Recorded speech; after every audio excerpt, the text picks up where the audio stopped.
We have a new lineup and a new roster projection, both for opening day on March 30th. We'll reveal what both of those are and go in depth a little more on the possible Cubs plan of using some players who finished 2022 in the majors, starting 23 in the minors. That's straight ahead. Locked On Cubs, your daily Chicago Cubs podcast, part of the Locked On Podcast Network, your team every day.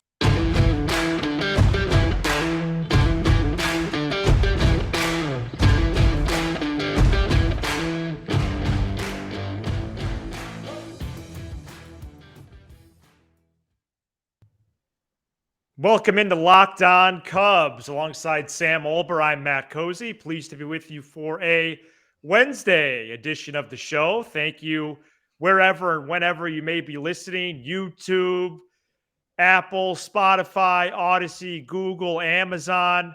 Shout out to everybody for the support. Thanks for making us your first listen every day. Sam and I are lifelong fans, taking our passion into a discussion with you on all things Cubs. Sam, happy midweek here and exciting to talk some players with you of the Cubs variety. Can I share a quick anecdote before we begin the program this afternoon, this morning, this night, whenever you're listening? I'm not going to say the place, but on my way home from work, I stopped to get a quick sandwich, basic sandwich place. Place was completely empty. I got 2 sandwiches because I was hungry, had a rough day. And the person that was ringing me up goes, "Are these both for you?" That always happens. Stuff like that always happens to you. And you know what I said? I said, I don't see the relevance in that question, but yes, they are. You know what? Like, that's inappropriate, I think. Well, it's just not necessary. If there's nobody there, and I am by no means an overweight human. Maybe it was like a socially awkward situation. She wanted to make convo or something. Let's get to the show. I don't want to defend that chain. No, it's also a New York train system. And why do people? No, it wasn't Subway. And why do people? Why do people always? That was the thing. I snapped Nick, and they're Nick all Cozy, jumping, and they're all jumping to defense of this stranger, like I'm making it up. Yeah, no, you don't have good interaction with people at stores, and that's on them. No, well, it just, it is. Yeah. Oh, wow. Well, we'll get more sandwich updates as, our time here with this And program. Speaking of sandwich, who's going to sandwich between Ian Happ and the lineup? Nice segue. So with the addition of Trey Mancini over the weekend, we do, of course, have to update the opening day lineup with the caveat that things could change, and this is not going to be every day. The Cubs aren't in a situation where it's going to be a flat starting 9 or, starting 9 for even 5 or 6 games of the week and a Sunday lineup. I think it's going to be pretty fluid, at least in terms of rotations. You might see some of the same order, but we'll get into all that. So as Sam did predict, and actually I made this before you even did the Van Gogh and Picasso stuff, whatever you said the other day on the episode. But I did build a graphic for the viewers at home. It is going to go in kind of the middle-ish of the screen, and then I'll tweet it out after the show as well. So I want to break this down, and then I want to zoom in on the leadoff spot, of which the Cubs haven't had a leadoff hitter in about 3 decades. So here's the opening day lineup, and then geez, my face is gone. I'm having a good skin day. Right, we're just gonna put it up there. Jeez. I just wanted to show off for a minute. So show it off. God. Nico Horner. So this is a combination. So I do want to let everybody know I changed my thinking on this. It's a mixture of what I think and what David Ross in the front office is going to do. If Horner leads off, forget it. Nico Horner leading off at second, Ian Happ second and playing left, Seiya Suzuki in right, Dansby Swanson in the cleanup spot at short, Eric Hosmer at first, Trey Mancini is the DH hitting in the 6th spot. A big change from our last lineups, Cody Bellinger 7th in center, Patty Wisdom at 3rd, and Yan Gomes hitting 9th and doing the catching. Okay. What are your first thoughts there? Okay, my first thoughts are, I love you. Yeah. We have to let's just have this conversation right now as fans. Okay. Nico Horner should not lead off. His skill set, he had a 325 OBP or something like that, 320 something. his skill set, what makes him an asset to the Cubs and a dangerous hitter is his ability to hit with runners on base. And you could do hit and runs with him on base. He's good in the clutch. He makes things happen. Leading off would greatly minimize that. Who should lead off? I don't have the answer to that. If Ian Happ's comfortable, to me, he makes the most sense by a mile because he's not good at hitting with runners in scoring position historically, but he's fantastic at getting on base and working ABs. If not him, maybe Suzuki. Maybe Suzuki versus lefties, Happ versus righties. I'm not really sure. But what I am sure is I don't want Hoerner leading off. I want him hitting somewhere where he could drive in runs. If you were to tell me Nico Hoerner stays healthy this year and makes it to the 150 game threshold, I want him in the 80 RBI range. I know that sounds like a lot for a guy that doesn't hit many home runs, but that's what he does. Don't you remember that stretch last year against the Mets when he had big hit against the Mets, a big hit against the Reds? If it's a tie ball game in the 8th inning and there's 2 on and 2 outs, my number one guy on this baseball team I want at the plate is Nico Hoerner. Yeah, no, and it's tough to debate that because I don't want to. I changed the lineup and put Happ second and Hoerner first, which he was 4th or 5th in our previous orders because David Ross not only name dropped him, but it's a less than ideal situation about who the leadoff hitter is. For as excited as I am about this new group, yes, and as many additions and improvements that they've made, they just don't have I can't say prototypical leadoff hitter because that doesn't exist really in baseball anymore, even at my level. Correct. But they don't have a leadoff hitter that you could just go to automatic. So right. Hoerner is projected with the 3rd or 4th largest OBP of the current team, according to Fangraphs. 3 or 4 out of 9, but yeah, it's not ideal. I would like to do process of elimination though, because I think Happ and Suzuki are great fits, like you said. There's some chatter about Dansby Swanson, folks. No, I don't want to. You can't hit someone leadoff that strikes out 25% of the time. Also, I split up Swanson and Bellinger from original lineup I sketched out when Mancini signed because you can't have those guys next to each other. They're the same hitter, Swanson and Bellinger. It's a great point. Power and strikeouts, you have to separate them. Which Ross has done in the past, too much of that, like where you have back-to-back guys that do the same thing. And then you have runners on the corners, 1 out, you strike out back-to-back times. Look, nothing's going to be perfect. Like there's going to be times where the wrong guys are up at the wrong time because part of the game. Luck. Yeah. But I just think you can maximize the best lineup. For me, it's Happ. Let's say that's ideal. Yeah. Let's say if Contreras was still on the team, and you'll see why I'm saying that. If Contreras was still on the team, it would be Happ versus righties and Contreras versus lefties leading off. Because as we know, Contreras is just brutal in the clutch, and he's really good at getting walks and getting hit by pitches. So that helps. I don't know if I trust Happ. I know he was so much better last year versus lefties, versus a lefty hitting leadoff. But is Suzuki fine with it? Versus a lefty, I could stomach Hoerner maybe a little bit more. But overall, for me, I would just give the keys to Ian Happ. That's what I would do. I know you're going to laugh, but don't be surprised if you hear some Bellinger murmurs at leadoff. I doubt it happens because of the reason you said, but maybe just to get him some confidence. Marquis put out a lineup that had Hosmer lead off, also ridiculous. Well, yeah. Well, I think Hosmer is what was Hosmer? I'll just look this up. I don't think Hosmer's a very high OBP guy anymore. It's definitely probably higher than Hoerner. He's pretty fine average OBP, nothing crazy. Yeah. You know what? Oh, here we go. Hosmer had a 334 OBP last year. That's better than Hoerner's. He's actually not a terrible option because I don't want him ever up with runners on base that much because of his ground ball rate. He's going to hit into double plays. Right. So that's not the trade-off is just pure volume. He gets the most ABs then. Though. Exactly. Right. I agree. To me, the option that makes the most sense is Ian Happ. Yep. But as we've learned with Ross, is he'll listen to his players. Like Bryant didn't want to do it. Some guys, and Hap has led off in the past. I don't think it's gone very well. It hasn't. And then I looked it up today. He didn't hit leadoff at all last year.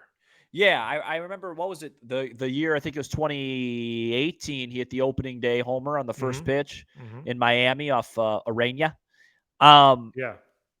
I don't know. Hat makes the most sense. I could see Suzuki doing it. I really don't really care who it is. It's not Horner is what I prefer. I'm telling you, it would just take away so much of his value to me unless Jan Gomes is hitting the ball really well or Barnhart's hitting the ball really well and they're on base. And again, you want him hitting leadoff, and then if those guys are on base, those guys are super slow in front of him. It's just no.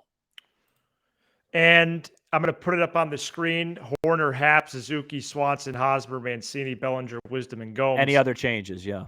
Yeah, and there has been a couple. I have the righty-lefty balance, Hosmer, Mancini combo. Yeah. And then the big change really is Bellinger. And do you feel any better about him in the lower third of the order to at least open the year? Yeah, I do. Can you keep that graphic up for a sec? Sure. Here's how I would order it, just off the top of my head. I hope I don't mess it up because I would go Hap 1. Yeah, I see you, Matthew. I got to turn the other way. There I am. Gosh, great skin day. I would go Hap 1. Yeah. I probably would go, again, I really hope we're still not at this hand-holding phase with Suzuki of, I would hit him second. I think he's the most talented hitter on the team, and I would hit him second. I'd go Hap, Suzuki, 1, 2. You probably want to mix in a lefty there, but you just can't. I'd probably go Swanson 3. It's hard because you got to think righty lefty more. Hosmer, you do. Hosmer probably has to go 4th, which I don't love at all. Then I'd go Horner 5. I love Horner in the 5 hole. Yes. And that's what we had last time. Yeah, and then Bellinger 6, Mancini 7th, and then I agree with you on the last 2, something like that. Maybe you can, and one thing too, don't sacrifice a major spot in the lineup, and I'm talking to Ross, not you. Yeah. For the lefty righty thing, that's what you have a bench for. Yeah, right. So, but I don't know. Again, there's no wins. I'm basically saying I'd rather have Horner not lead off, but have Hosmer hit 4. Ugh. I wanted to do one more exercise with this before we continue with the show because, for as much as a content factory as they are, John Boy Media's show today mentioned how they didn't know what the Cubs were doing and yes, how much did they really improve. And I put a lineup up from a game where we had an episode titled The Next Day. Did the Cubs have the worst lineup in baseball Monday night? Right. And I could put that up if you want. Actually, I'll just do it real quick. Okay? And while you're doing that, can I just make one quick point? Yeah. It's going to be 2 sentences. Yeah. And a question. How much better, just eye test wise, would that lineup look if Mervis is there, not Hosmer? Just eye test wise. Yeah, right. And yes, it would be a lot different. Because hitting Mervis cleanup on opening day, you could purchase my ticket right now. Well, it'd be fun. It would be fun. It would be fun, but it's also more effective. He hits the ball in the air. So there's the lineup on September 19th: McKinstry, Happ, Gomes, Reyes, Higgins, Bodie, Velasquez, Hermosillo, and Morel. And then we're just going to rewind all the way back to the first day of the year. No, and it's important to do that because as funny as it is, September 19th. Because I cherry picked. Yeah, the season's already over. This is what you compare it with. So let's just go. So let's just go down the road. Let's just do it together, okay? Yeah. And we'll say, okay, Ortega versus. Now I'm not doing lineup. I'm doing more position. Okay, Ortega versus Mancini. Who was playing center? Oh, hey, yeah. Ortega versus Mancini, significant upgrade. I would even go as far as to say a full win. Yes. Madrigal versus Horner, 2 full wins. It's not even close. There. Okay. Contreras v. Gomes, offensively, you're losing a significant amount. Yeah. You're gaining a little bit pitching wise. We'll say you lose about 1.5 wins there. Okay. Hap is the same. Hap versus Hap. Schwindel versus Hosmer / Mancini. You're gaining about a half win. We don't know yet, but it's better. Right. It's better. Suzuki, same spot. Hayward, Bellinger. Now, really what in my head is it's Ortega, Bellinger, because Ortega played a lot more center field than Hayward. Right. And then it's Hayward versus Mancini as a DH situation or whatever. But whatever, it's a tremendous upgrade because Bellinger's way better defensively in center, and he provides a lot more upside offensively. Wisdom, and then Horner v. Swanson, you get another bump. So I'd say this lineup itself is probably about 4 wins better than that lineup. Add in Tyone. Add in Tyone to the starting rotation. That's probably an extra 3 wins better. That's 7. Add in the fact that this team is going to be trying to win this year. Yeah. Right? That's the biggest thing. That's the biggest upgrade you're going to have is actually having to care to win. Because, yes, I'm not saying they lost on purpose, but when your season's over in the middle of May, you approach the game differently. Yeah, I can see this team being about 10 wins better than last year. You noticed in the lineup for opening day 2023, there was no more Mervis or Morel.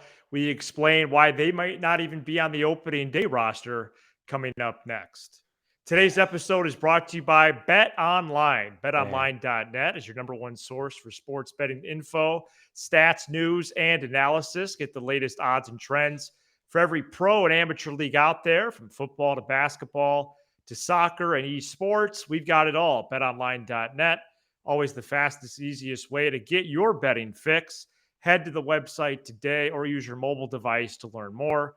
Bet Online, where the game starts. Welcome back into Locked On Cubs. And Sahadev Sharma of The Athletic reported over the weekend that multiple players who finished the 2022 campaign with the Cubs could begin the 2023 season at AAA Iowa. This includes Matt Mervis, Nick Madrigal, Chris Morel, Nelson Velasquez, Hayden Wisniewski, and Javier Assad.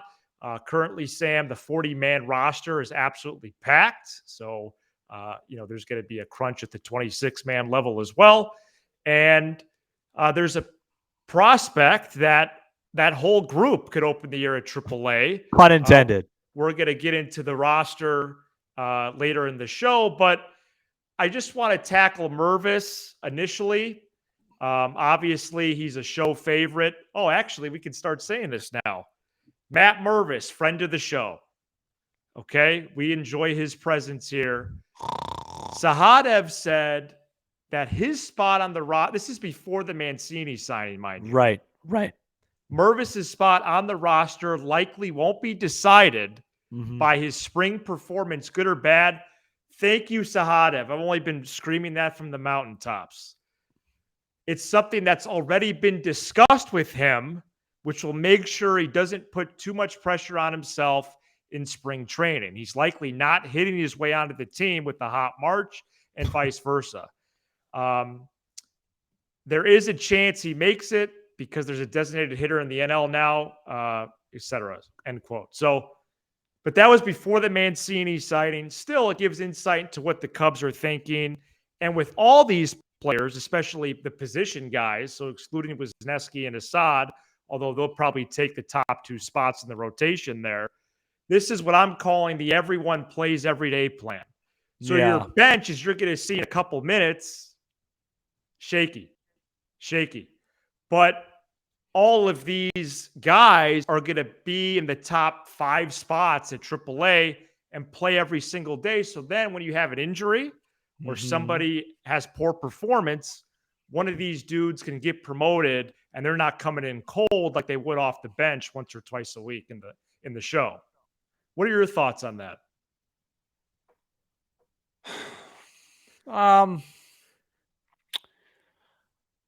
I think I'm bothered by it. Yeah, because you want the best players with the major league team.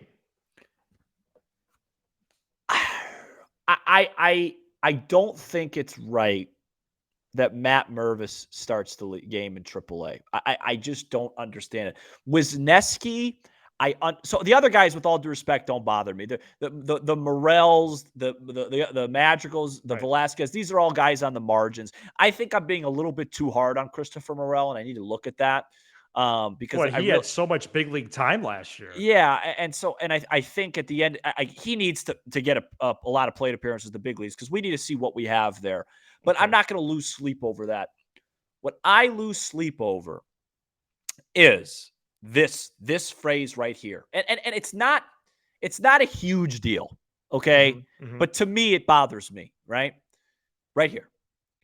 We want to have Matt Mervis playing every day, so we're going to start him in AAA. That's what they're going to say, right?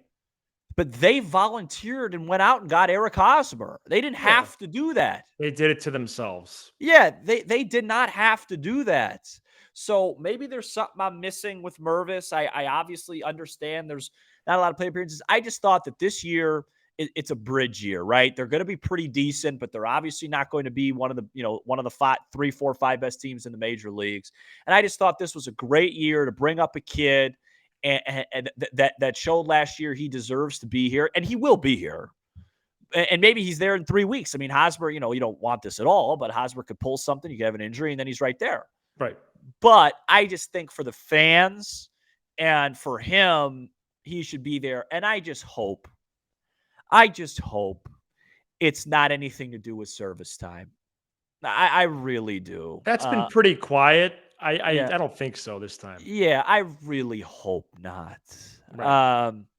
Wisniewski, I would have liked to see him have a role at the big league team, but if he, like you made the correct point. You want him starting. That's what he wants to do. That's why you traded Scott Efros for him. So, if you have a loaded rotation and he's not going to be getting starts and he's going to be coming out of the pen, let Thompson do that. Let the other guy. Yeah. Let Mark Leiter. Oh, my fault. Let somebody else do that and then have him pitch, every 5th day at AAA. The only thing that really irks me a little bit is Mervis, because they created that jumble themselves. And with all due respect to Eric Hosmer, it's not like they created that jumble with adding Ted Williams. I'm gonna give it some thought. I suppose there's a rotation. Push back at me. Tell me you disagree. Tell me you want me off the show. Push back. Well, I don't want. It's not that I'm going to push back, because I just don't see a path to him being there. Right, but did you see a path before they went out and got Hosmer? Of course, he was in the lineup. Yeah, right. That's what I'm saying. So I don't know why. I don't know why they did that, but apparently they want. They got not one but 2 proven players. Not studs, but 2 serviceable players that you could even catch lightning in a bottle with, or might transfer to Wrigley better.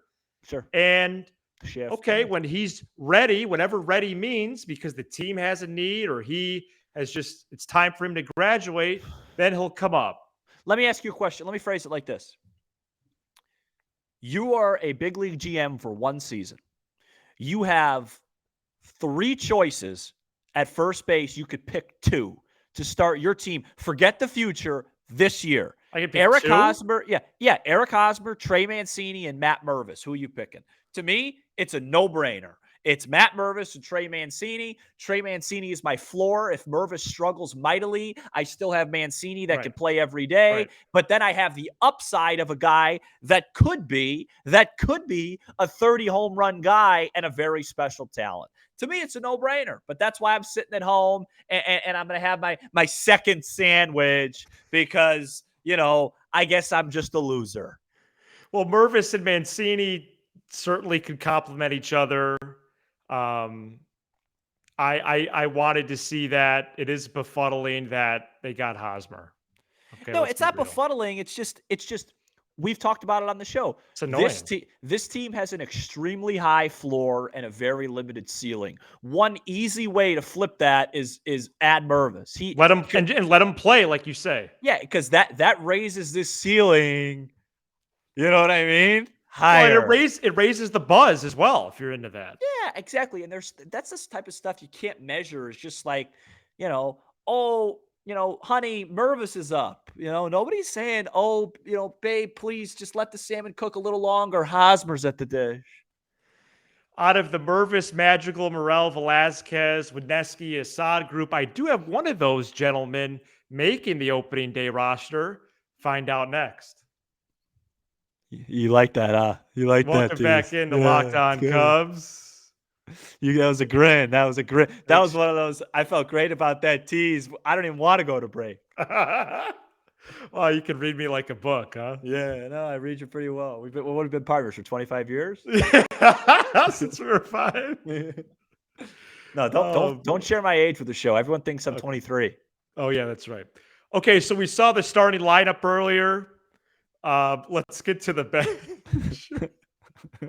I can only imagine what you were going to say. Actually, let me just give you the rotation first. If you're the host of the show, maybe don't laugh. Hendricks is not going to be on the opening day roster, folks. He's not going to be ready. It's starting to trend that way, isn't it? Steele, Stroman, Tyone, Smiley, and the pitcher of the year in 2022, Adrian Sampson. And you know what? I'm okay with that because we all sat there and subjugated ourselves every day to watch this team play meaningless baseball from May through September, excuse me. Mm-hmm. And one of the things we discovered was, hey, Adrian Sampson did his job. Reward him for doing his job. If he has a couple of bad starts, you make a change. I'm fine with it. And let's just stay on the pitching side then and go to the bullpen. Also, we have some news that we're reporting as we're recording here on a Tuesday evening. What's with you and this guy, Elias?